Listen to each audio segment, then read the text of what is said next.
Great skills again by him. Oh, marvellous goal by Lundgren. Welcome to the Rangers Journey. Good evening, Bears, and welcome to the Rangers Journal on this Thursday, the 8th of January. We are now into 2026. Can you believe it? How time flies. This is the year that Star Trek says that World War III begins. So this could be an epic title battle to end all epic title battles if things carry on as they are. But enough of the geeky jokes for me. We're going to be talking tonight about the transfer window. We're obviously into January now, and the signings have already begun. Clubs around about us. And we're starting to get some positive signs and positive sounds about signings that we might be making as well. So we're going to have a little discussion around some of those, as well as what other areas we might still need. Joining me tonight, I've got a great panel of guys that know how to talk as much as me. So that'll be a fun evening, no doubt. Starting off to my side, we've got John. How you doing, mate?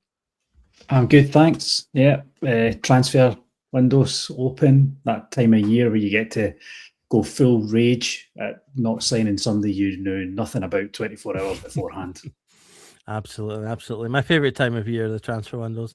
And just below me, I've got Mitch. How you doing?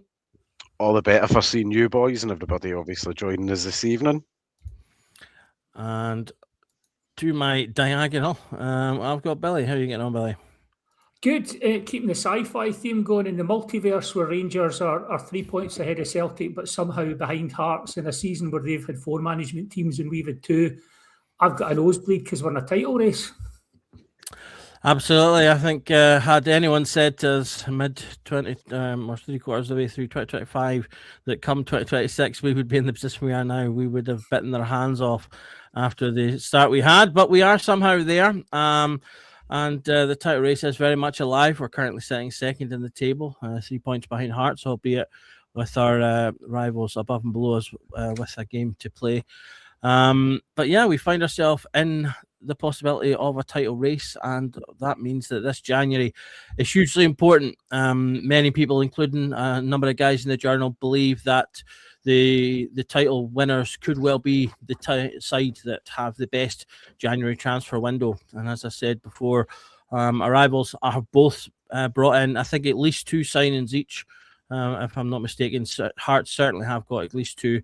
Celtic have got 1. I think they did bring in another, but certainly there's links there. So we are lagging a little bit behind at the moment, but it's not always about the fastest. It's about who brings out the best. So just to kind of start us off, I'll come to yourself, John, and just give us an idea of kind of the main 2 areas that you're hoping we strengthen in this window.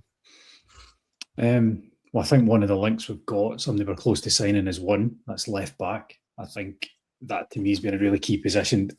For rotation is very important, but I think a step up in quality as well. Jaden McGowan's done well, and certainly no kind of major issues with him, but Stuart Robbins is somebody I'm very excited about if he's going to be coming in, and hopefully soon. So key for me, I think after that, striker. We need a goal scorer. I think Chermiti's stepped up in terms of his overall play of recent, but I think a proper seasoned goal scorer in there who can actually take a bit of pressure off him as well and let him still grow into his position in the team is critical. And goals win games, winning games wins titles. Absolutely. And what about yourself, Mitch? Are there any other areas apart from left, mid, or striker you'd like to see us bring someone in on? I would say the one area that I really had concerns on was the left back area, and obviously we look like we've addressed that pretty swiftly. Outside of that, I still think we are a midfielder short, and potentially even 2, depending on injuries, incomings, outgoings, all the usual mystic megs in between. But I think on the striker front, I'm trying to be realistic and think to myself, unless somebody like Danilo, and let's be honest, Danilo would be the prime candidate to move out. I think unless he moves out, nobody else moves in. That's just a hunch more than anything. Yep, and we will touch a little bit on some of the players being linked out to the door as well as coming in. Billy, what about yourself? Is there any other areas you think we need to strengthen? I mean, I've got to be honest. I think we're in a title challenge, no doubt. But do I think that this is a title winning side at the moment? I could see us improving in every position. I think what John says is bang on. I think Jade McGoma's done well, but we've been lucky actually. We've got away with one that he's been solid for a 19-year-old and he hasn't got injured. I don't feel that we've really had a properly functioning midfield all season. So I again, what Mitch was saying, a couple of bodies in there, and some of the people we're presumably going to discuss tonight, and maybe a few others, really wouldn't mind seeing them in, because I think maybe Mitch called me out in this. I feel that Raskin turns up when he feels like it at the moment and is playing for his place at the World Cup. How that's going to go towards the end of the season, I don't know. I would love to see us get a striker in, but where you're going to get a decent, effective striker available in January, that's a question. So I would take reinforcements anywhere, but if I had to choose two, I'd probably go for left back and midfield at the moment.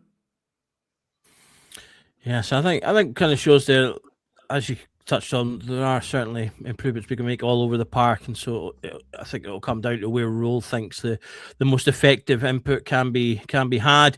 We've been very lucky, I think. Magoma has come in, and without excelling, he's been solid. He's not been terrible. He's not been amazing, but he's been pretty solid. Which, given he has been our only left back, is our only left back, is a big win. Obviously coming in as an 18-year-old lad with little first team experience, I think he's really taken his chance, and certainly he'll be leaving Rangers with a lot of first team experience that will certainly do him well, I think, in his future. Okay, so I'm just going to bring up the squad for a moment here, just to have a wee look at where we are. For anyone just who's only listened to this, I'll give it a quick go over. So goalkeepers, we've got Butland, Kelly and Wright. I don't think we're going to really need to touch on them. I think the goalkeeping positions are fine. Butland does have mistakes in him, but overall has arguably been our best player of the season. Made a number of great saves, and he does have that in him.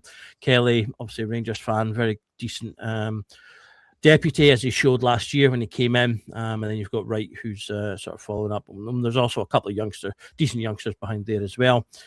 Right back, you've got obviously Captain James Tavernier, the returning Dujon Sterling, who's been playing really well of late, and Max Aarons.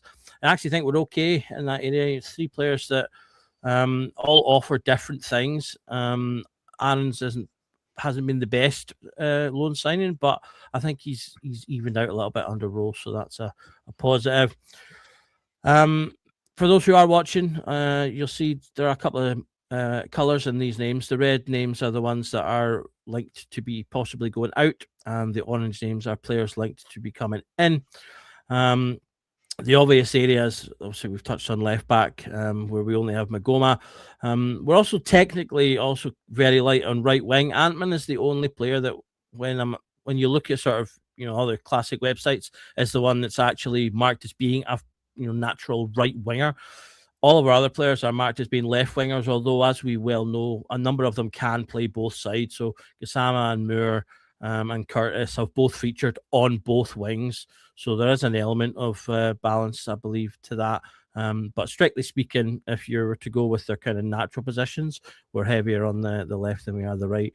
John, if we just sort of maybe touch on the players going out just quickly, kind of first of all, because that obviously could have an effect in terms of finances and what we want coming in.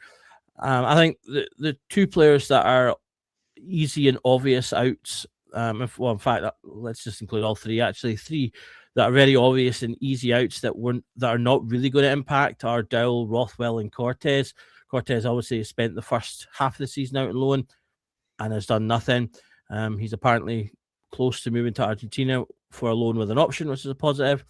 You've then got Rothwell and Dowell both linked back to England. All of those three, I think, players that, if we can get off the wage bill, create space. I don't think we really need to be looking to be too pernickety in terms of the fees, particularly with Dowell and Rothwell, unless you disagree. But three players, I think, as I say, can go out without without harming the team, but creating space. I think in terms of Rothwell, I'd certainly be trying to get something back. We paid some money out for him, and I think he's still got a decent reputation down in the Championship if that's where he's going to go. So it makes sense for that move. Dowell, he's got 6 months left in his deal. Get somebody to pay his wages to the end of the season. Don't worry about transfer fees. Cortez it's just not worked out, and it probably never will work out. So that frees, I don't know what the kind of scenario is with his wages getting paid and things right now with his current loan deal. So they make sense, get him out the door. I think adding Rabbi Matondo onto that list as well would also make sense if we can make that happen, but easier said than done. Absolutely. And Billy, the other name I've got there is Gassama, who's been linked out. Unlike the other couple we've just mentioned there, he's obviously a player that is playing, but I think it's kind of dividing opinion at the moment in terms of how he's getting on. He is probably our most dynamic player alongside Moore in terms of sort of being dynamic and attacking and causing defences trouble. However, his output has been poor since his first kind of month or so with us, where he obviously came in blazing, scoring a few goals. He often runs into cul-de-sacs.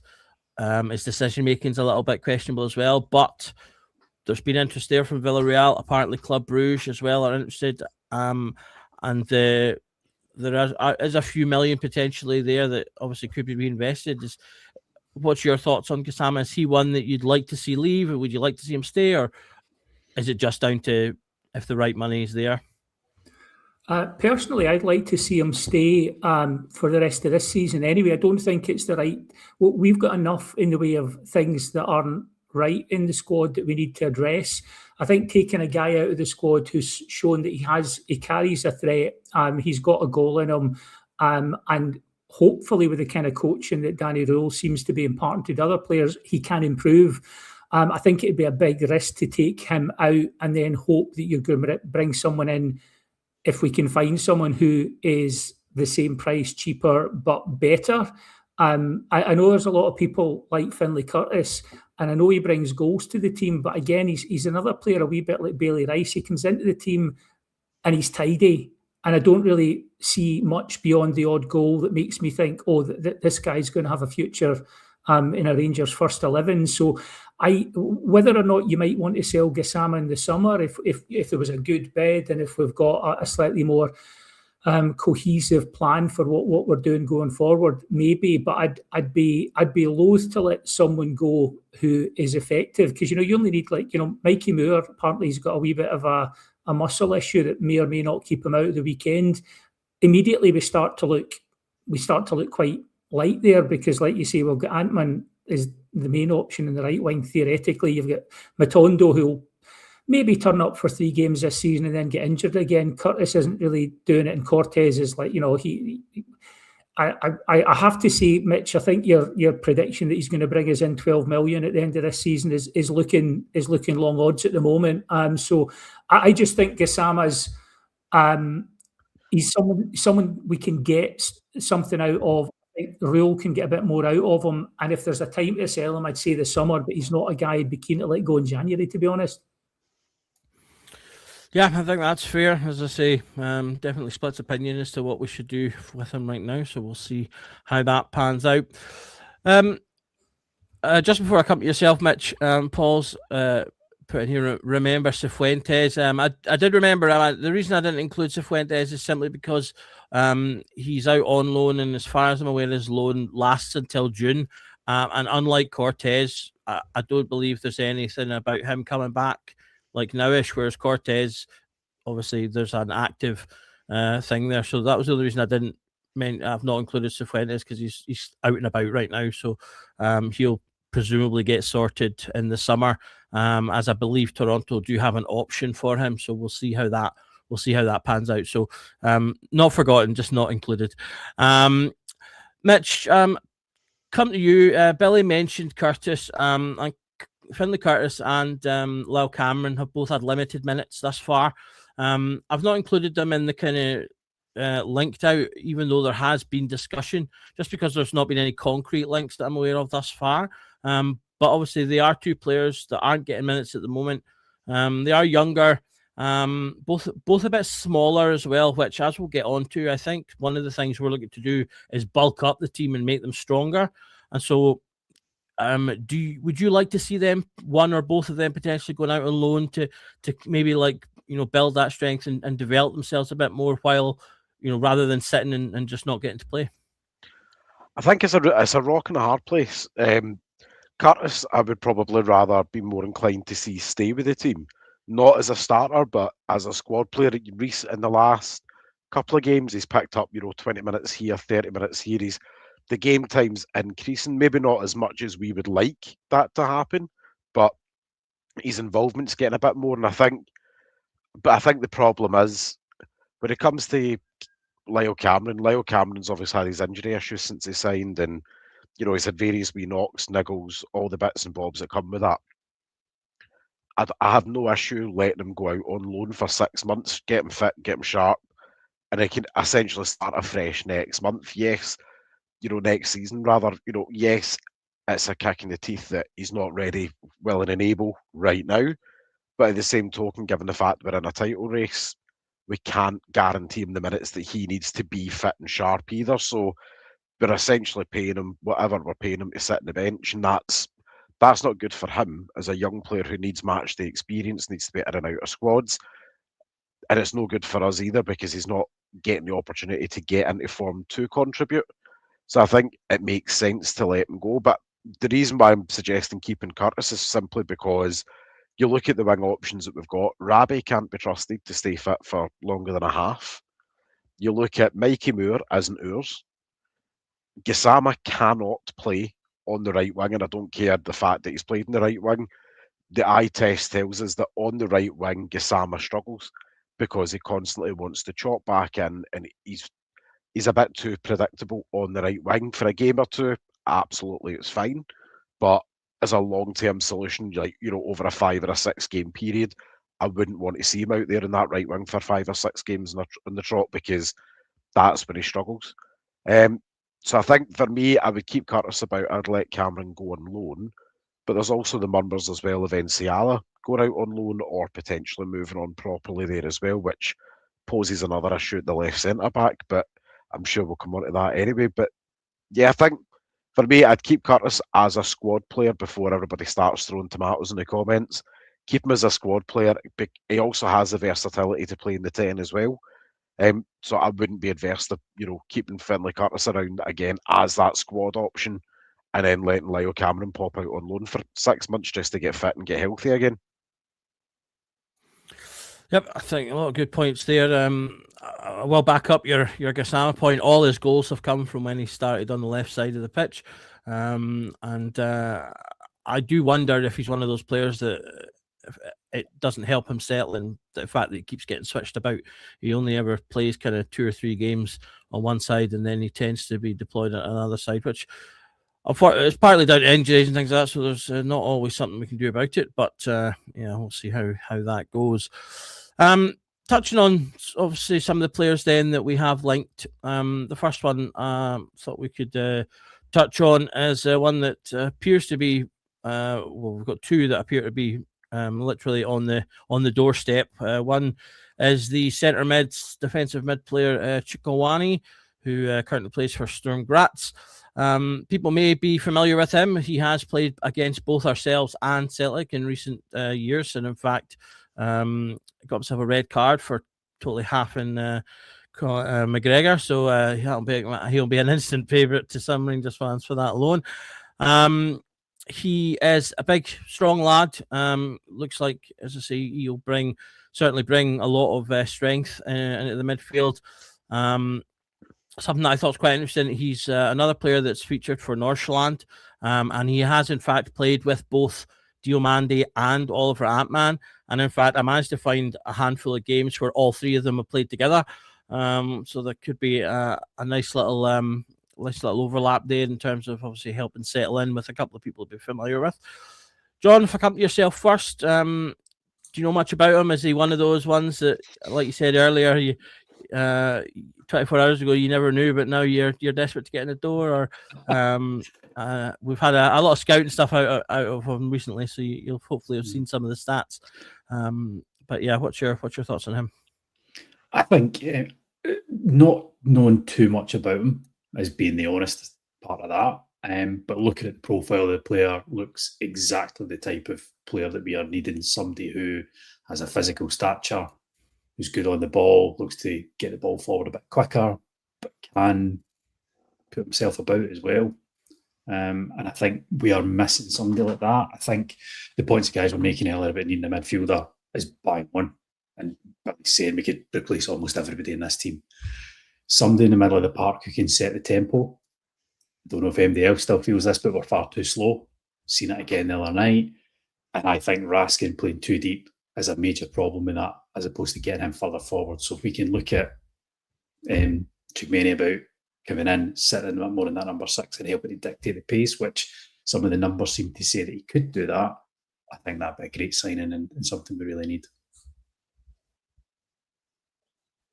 Absolutely, Billy. I think we've seen with Fernandes, as he's kind of grown into the team, that having big, strapping players that are beneficial in this league, and he's become a real goal threat from set pieces, and I think has grown, as I say, with his sort of strength and stature in the defence. And this feels like the type of signing that could do a similar thing for the midfield, like John said, kind of help sort of beef it up a little bit, and again add more physical presence for us at both ends of the box for set pieces.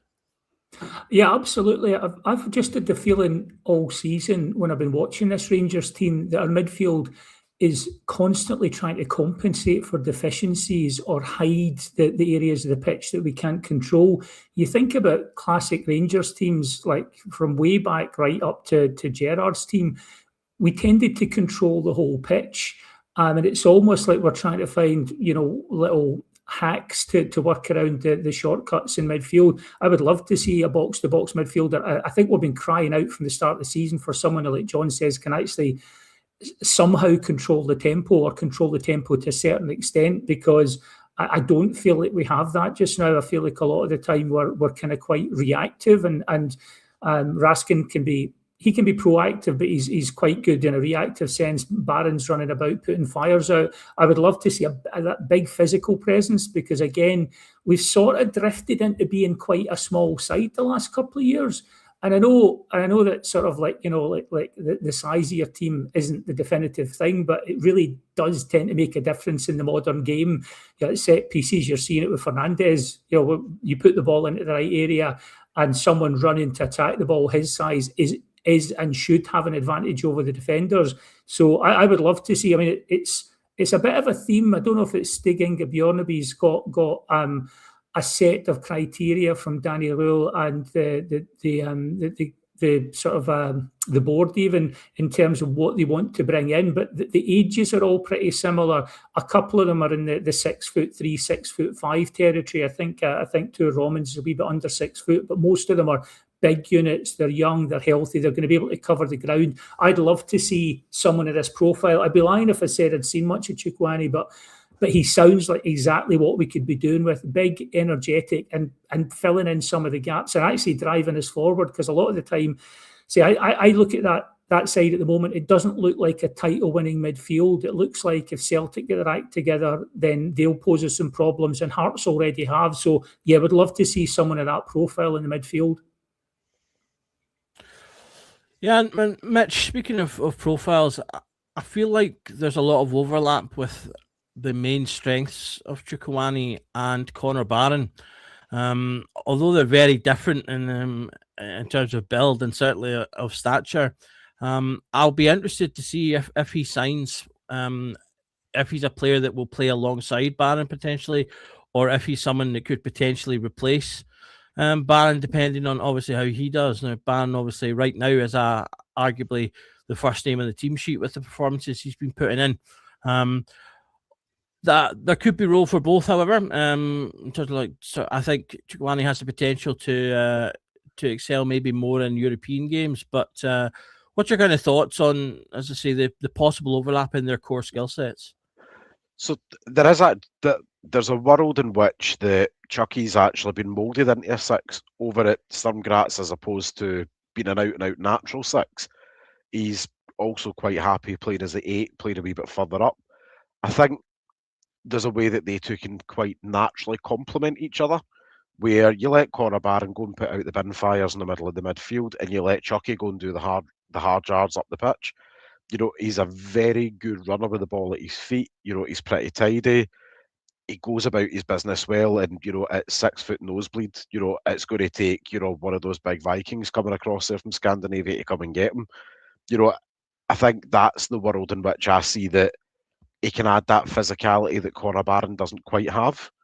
But I think the only issue that I've got really with both of them is I don't really want to particularly see either of them taking a shot at goal because we know how it goes. But if they can provide the assists on the plate for either Nico or Asgard, insert whoever else is playing in the 10, even Bajrami when he's back, depending obviously, on his situation this season, I think that works. Also, Doug, I do need to chin you for a moment here when we're speaking about Mr. Manny Fernandez. Can we get that right of Manny the match winner Fernandez while we're here?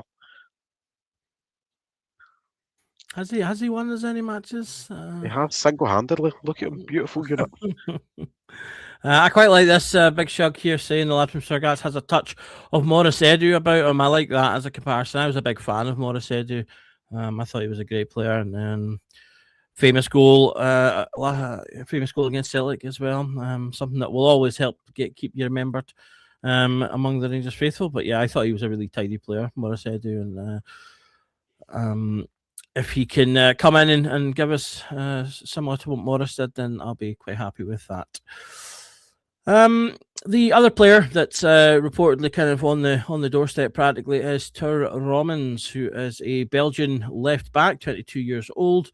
He can play a little bit further up the field, I believe, as well. He's currently playing for Westerlo in the Belgian Pro League, which is the club, I believe, that our former coach Shirai is currently at. So a little link there as well.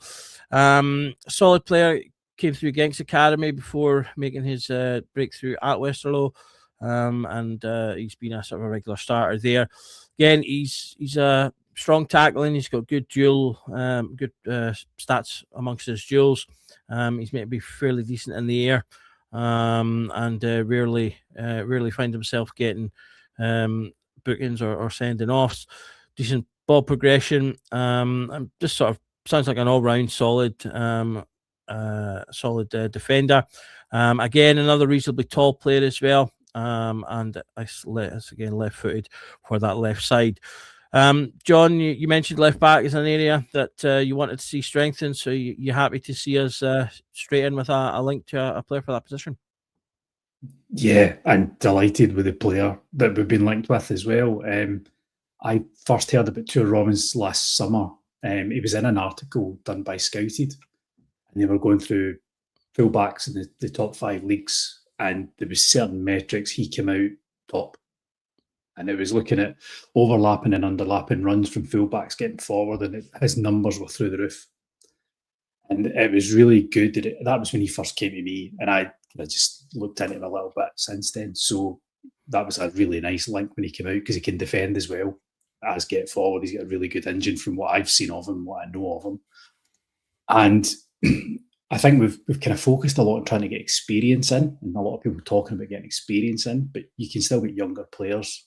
They're not young players, but they're younger players with good experience that can grow, but also do the job just now. And I think he's going to be one of those guys. So really excited by him, and think it could be a really good signing for us. Yeah, Billy, something that I like to see when being linked to players is players that have played a lot of football. One thing that you will get if you come to Rangers is playing a lot of football. Obviously, we tend to be involved in 4 competitions a year, and we've seen, obviously, to our great detriment, what having too many injury-prone players can do. But past 3 seasons, he's played 30 plus or 25 to 30 plus games. Played 40 games last season, and he's been, I think, pretty much ever present this season. How important is it to as I say, get players who have played a good amount of football, have the experience that comes with that, and will hopefully be reliable. I mean, I think it's like everything else that we need a balance. And one thing that I'm a wee bit concerned about still going forward is experienced pros and a leadership group there. But in terms of Tuur Romans, it's that sweet spot that I think Rangers under the 49ers are going to try and expose. They're going to go for players from, I'm not going to say Belgian league is inferior, but lower profile leagues or lower profile clubs.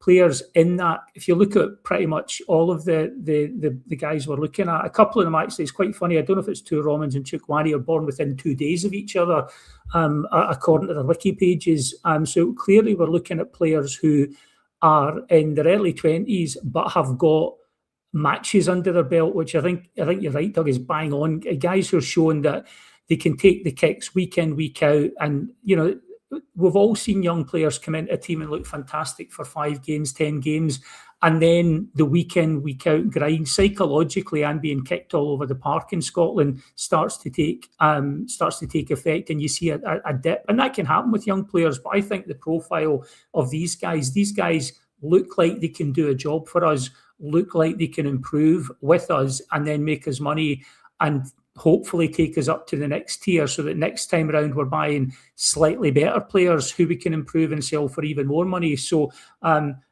presuming this is all Stig Inge Bjornaby, but at the moment the profiles are quite promising and quite exciting. But I'll be honest, I kind of said that in the summer initially, and then started to have this niggle that, okay, we're bringing in young players. Who's in that dressing room that's going to help them develop? Because they're going to need that as well. Danny Röhl can do obviously a lot of good in terms of coaching and making them better players. But where are the Scotty Arfields or the seasoned pros who, when games need managed or when they need advice off the pitch, can do that? I know Tav is good, and I know that Jack Butland's part of leadership group, but that's not a winning leadership group in recent years. So I wouldn't mind us also, as well as bringing in that sort of profile, at least one seasoned pro. Probably we thought Rothwell was going to be that kind of player, but he clearly isn't. So someone like that who's got experience, who other players can look to when things get a bit squeaky. But as far as Tuur Romans and the profile goes, yeah, I think we'd all agree this is being realistic, and short of a lottery win, this is what Rangers should be doing at this point. And it's just nice that the money that they must have had aside for things going well under Russell Martin, if we were in a title run-in, they must have had a war chest thinking, get to January and we can bolster the squad. It's good to see them back in Danny Röhl with that money instead. Yeah, absolutely. I thought I was listening to, I forget if it was today's Daily Update or yesterday's on Heart and Hand, and they made a really good point there that Danny Röhl, I think, has earned the right to be backed in this window with the good work that he's done. And I think we are starting to see that there. Paul in the comments has mentioned that we're getting Romans rather than Penrice because of his age. I do think that is a factor. Penrice, I believe he's 28, I think 27, 28. So that is a factor in that. I also think AK weren't super keen to let Penrice go. They're, I believe, top of their league right now, or if not, very close. And so obviously in a tight race themselves, I don't think they were super keen to let him go. So he may well have cost a little bit more as well. Mitch, Billy obviously talked a little bit about profiles there, and the other side of profiles in terms of playing profiles and ages and things like that are the financial profiles of the players. Word is these two signings are around about 4.5 and 3.5 million each. So we're looking at sort of £7-8 million on these two players, and obviously the kind of number that's been floated about is that we're going to bring in around about 4. We will talk about 2 more players tonight, at least that are slightly cheaper and slightly more expensive. So, we could near double that potentially, depending on who we go for. Are you surprised that the budget seems to still be quite reasonable in January, or was that something that you were expecting in terms of Röhl getting that back in and financially from the owners? I think whoever, as opposed to just Danny Röhl. The one comment that James Taylor's consistently made was there's headroom. There's always been headroom to spend money should we want to spend it. when we were looking at, I don't know if it's PSR or FFP now, whatever it is under the UEFA rules. But, we had we've always had headway within there. But I think, I'm not overly surprised to see them spending. And I'm not overly surprised at the profile. See, touching on the profiles of the players there, Chucky's had just under 100 first-team appearances at first-team level. So we're not talking about, if you break that down into an average season, that's what, 3-4 full seasons of adult level football. And then when you look at the other side there of it, the left back lad that we're bringing in there, Romans, he's had just under 60 first team appearances. And that's, I believe, exclusive of cups and stuff like that as well. They're experienced boys that when you look at those number of appearances, that's a betterment of 2 full league seasons that they've played. And the left back's case, and then in Chucky's case, he's played probably the equivalent of about 2.5 full seasons. So that's, he's got the initial battle scars in there, that way. So, I'm all right with that, and I'm quite happy and quite comfortable. I think, just to echo on what Billy said, I would probably still like to see another experienced player, maybe 26 to 30, somebody that's not been brought in with the transfer model in mind. Somebody who's been brought in to say, you will be here for, let's say they're 30, you'll be here for 2 or 3 years, and then you will move on elsewhere, either, for a wind down contract or you'll retire with us. I think that's maybe, it also eases some of the load on the likes of Butland, on the likes of Tav. I think, for me, you should have a leader in each area of the pitch. You should have a backline leader, whether that be the keeper, whether that be somebody in the defence. You need a midfield leader. When you look at our generation growing up, we've seen players like Barry Ferguson, for example, in the middle of the park, barking at players, giving the instruction on the pitch. So you assume he was giving good advice off the pitch. And then you look at the striking department again. Our era growing up, we had guys like, Dado Prusho in there. We had guys like Jelavic in there giving advice to younger players behind him in the pecking order. And I think, right now, I think Danilo's had whatever issues Danilo's had, whether they be fitness concerns, whether they be how we play, etc., etc. I think for me, he's not stepped into that kind of mentor role very well. I think Majowski's kind of stepping in there, but I think for Danilo, it's completely alien and not part of who he is at the moment. So I think that's, that's kind of where I see kind of where Billy's at, where if we're bringing in experienced guys like Chucky in the midfield there, obviously, again, he's young, mobile, but he's got a good few seasons under his belt. I still have slight concerns on the left-hand side of our defence, just, again, with the raw age of them and the experience level of them. Again, when Cornelius comes back into the fray, though, Cornelius kind of allays that fear for me, where I go, we can afford to have an 18-year-old left back, or we can afford to have a 21-year-old left back in there, because he's got an experienced player in beside him who's going to walk him through a game to say, know when to show, know when to go. He's going to tell him, stay now, go now. Absolutely. We'll see if we bring in more experience, if that can help with those things as well. I'll take this point. We're just over halfway through to give a shout out to our sponsor, the Bluebells Bar at Puerta del Carmen. If you're out in that area and neck of the woods, you can enjoy a drink there. They do both party nights and quieter nights. You can get food, you can get drink. They show every Rangers game, so you don't need to miss out on the football while you're there. And they've got, obviously, a full selection of tipples to meet your fancy. So pop in, tell them that the Rangers Journal sent you, and enjoy a wee baby while you watch the game in the sun or the shade if you're not as big of a sun person, just there for the heat, which I would love to have right now, as I'm starting to certainly feel the cold as winter takes on. I'm going to let it open up to whoever the guys would like to talk about next. We've got a couple of other links we've had. We've Mbayamba, if that's how it's pronounced. Apologies if not. A possible centre-back coming in from FC Volendam. He, I believe, is out of contract in the summer, so he would potentially be, it could be a pre-contract signing, or if we maybe get the pre-contract tied up, maybe we can get him in on the cheap now. And then we've had a couple of links for that kind of central midfield role. So one has been Jan Sertodal and more recently Silas Anderson. Both younger players, sort of in their early 20s. And those two slightly higher profile, slightly more expensive potentially. I believe Anderson could be anything from 4 to 6 million, depending. So a little bit more cash potentially needed to bring one of them in. John, say centre mid, centre back. If they had to prioritise between those two players, who would you be hoping that we get in now? You come back to me on that one. Have a wee think about it.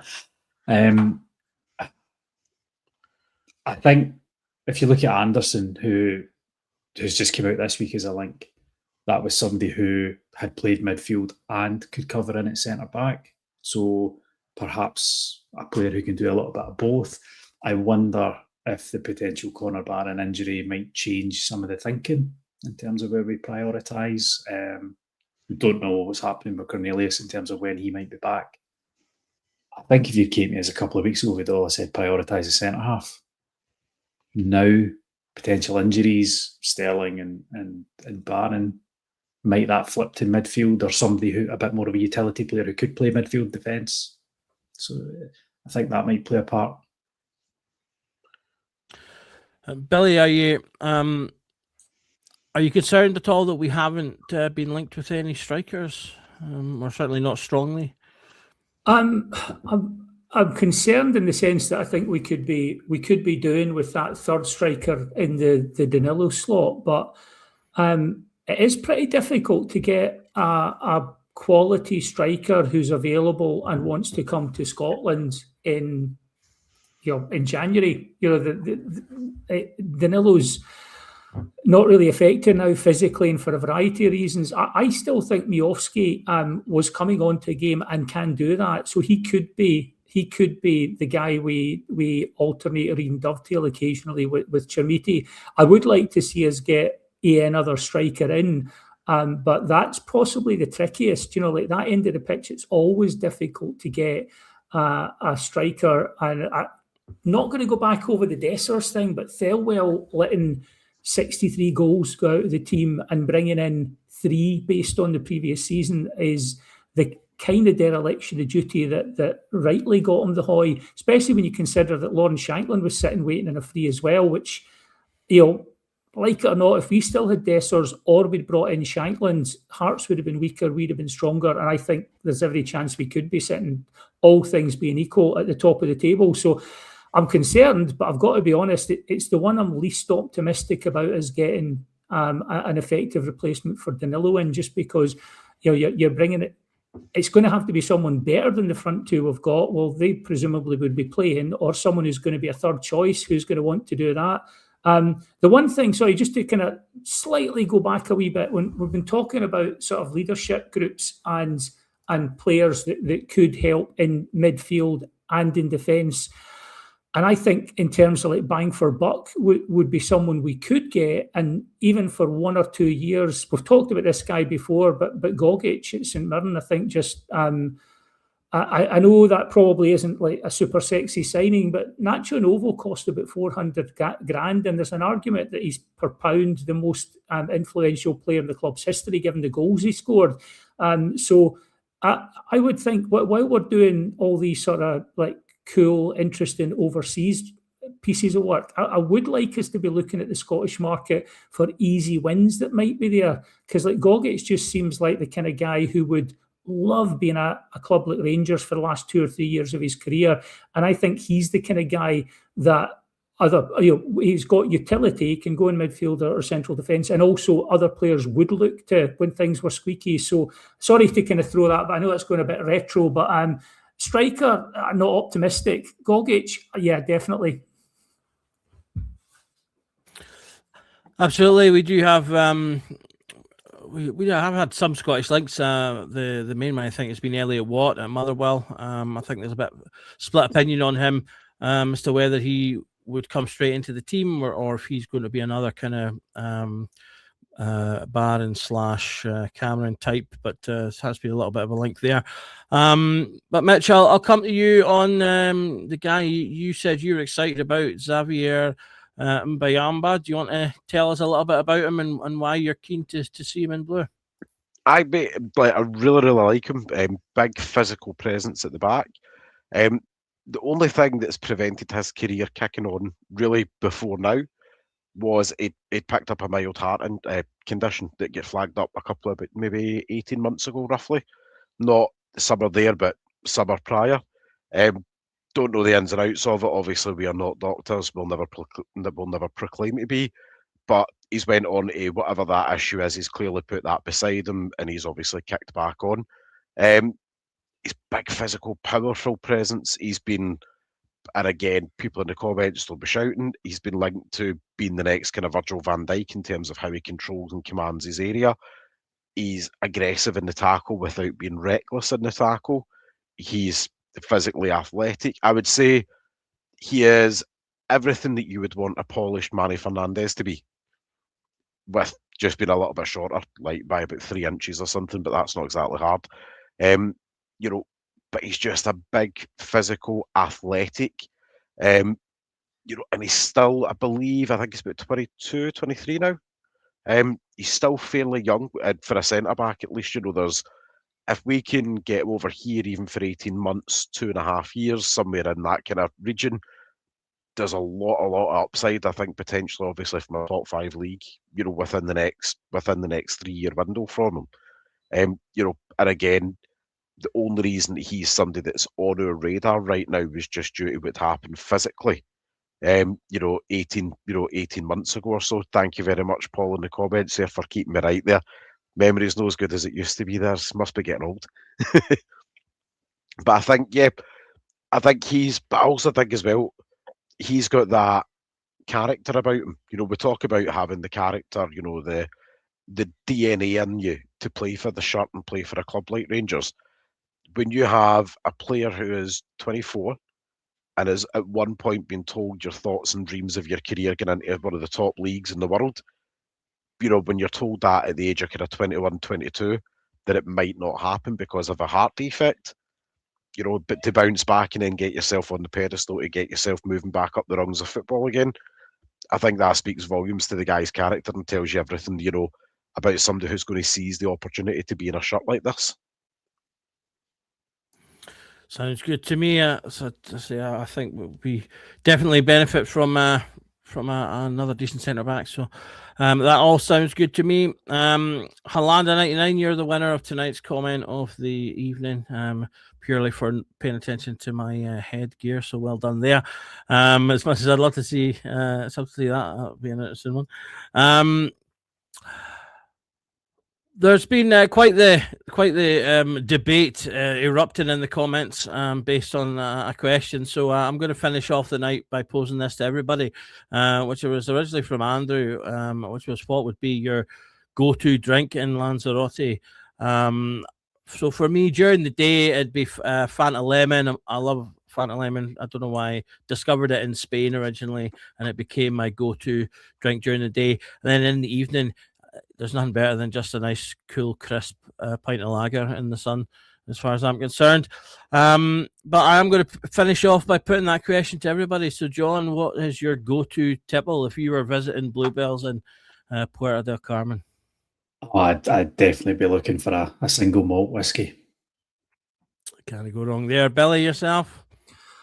Through the day, it'd be a margarita, and like John, in the evening, I'm a single malt guy. So something nice and summery, a space side, something like that. And Mitch, what about yourself? When you're sitting in the sun at Bluebells, what are you going to be reaching for first? Be going for a nice rum and lemonade while we're there. Get the sweat going and get enjoying the scenery while we're there. Or I'll take a rum and apple juice while it's there. That was an interesting one. Got David in there going for a Highland Park. Smoke wants to end us all with the Black Sambuca. God, Smoke. I'd certainly join the guys in a single malt as well. I do enjoy whiskey. So, but yeah, as I say, just in the sun, there's something about a crisp pint that just always hits the spot. So I've got 15 seconds to hit the what is apparently the golden 50 minutes. So I'm going to wrap it up there. Thanks to the guys for joining us. We'll be back tomorrow at lunchtime with the afternoon show. So do tune in for us then. And obviously we'll see what we've got in tune for the weekend as we go to Aberdeen. Very quickly, John, you got a prediction for Sunday? 2-1. I think we'll do it. 2-1, Billy?